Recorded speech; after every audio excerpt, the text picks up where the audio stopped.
a passenger plane crashed into the ocean, but somehow no water came into the cabin. All the passengers were safe. They were happy at first, but they didn't know the plane was now hundreds of meters deep underwater. If the oxygen inside ran out, everyone would die. Even worse, they were too deep for any signal to reach the surface. The airport still didn't know the plane had gone missing. Then, someone noticed water starting to leak in through the window. They could not wait any longer. The captain thought of a risky plan. He wanted to send the signal receiver up to the surface, but the water pressure was huge. Without the plane's shell, the body could be crushed. Still, it was the only chance. So the captain took action. He and his assistant quickly put on life vests. Someone shut the steel door behind them, cutting them off from the main cabin. The plan sounded simple, but doing it was very hard. As soon as the captain pressed the door button, water rushed in. The force knocked the assistant out cold. The captain quickly took off his own oxygen mask and gave it to his assistant. But a second later, he realized something was wrong. The assistant was already dead. The captain was heartbroken, but he turned away to save the others.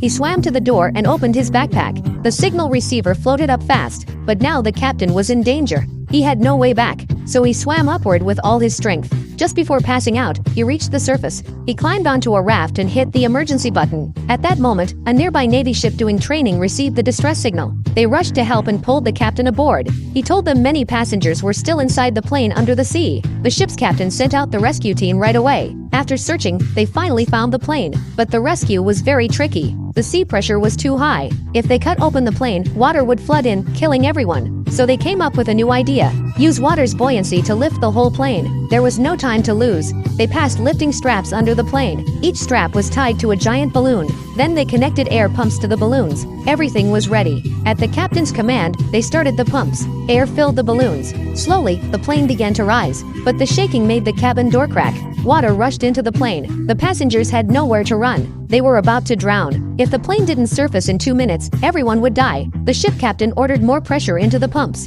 They had to lift the plane faster. Luckily, the nose of the plane broke through the water. Then the body followed. The water inside the cabin drained out. The rescue team rushed in and helped every passenger onto the raft. Once the rescue was done, the giant plane slowly sank back into the sea.